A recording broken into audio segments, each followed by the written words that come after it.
হয়েছে ডাকসুর ভোট গ্রহণ, ভোটের পরিবেশ কেমন দেখছেন? পুরোপুরি সুষ্ঠু। আমি কিছুক্ষণ আগে ভোট দিয়ে এসেছি। একদম যাকে বলে সবাই সবার মতো করে লাইন ধরে যাচ্ছে এবং বুথে ঢুকতেছে, তারপর ভোট দিয়ে তারপর চলে আসতেছে।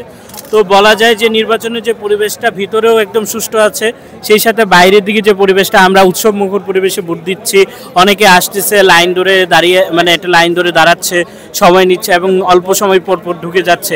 তো বলা যায় যে নির্বাচনের পরিবেশ পুরোপুরি স্বাভাবিক এবং সুন্দর আছে।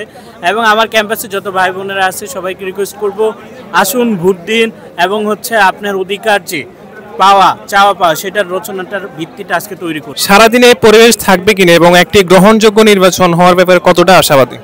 থাকবে, আশা করি ইনশাল্লাহ। আমার মনে হচ্ছে যেটা ব্যক্তিগত যদি মতামত বলি, ফলাফল ঘোষণার পরে হয়তো কোনো দল বিরূপ করতে পারে, ফলকে গ্রহণ না করতে পারে, কিন্তু এর আগে হয়তো মনে হয় না কেউ চাইবে না নিজ থেকে একটা সহিংসতা করে নিজের গায়ে কালিমা লেপন করার। কারণ যদি সে শুরুটা করে, তাহলে যদি নির্বাচনের সময় বাকি থাকে, তাহলে যে ভোটগুলো তার পাওয়ার সম্ভাবনা ছিল, সেই ভোটগুলো পাওয়া তার একটা সম্ভাবনা নষ্ট হয়ে যাইতে পারে। তো সেই জায়গা থেকে মনে হচ্ছে যে কেউ ফল ঘোষণার আগে অন্তত পরিবেশগুলোতে হবে না।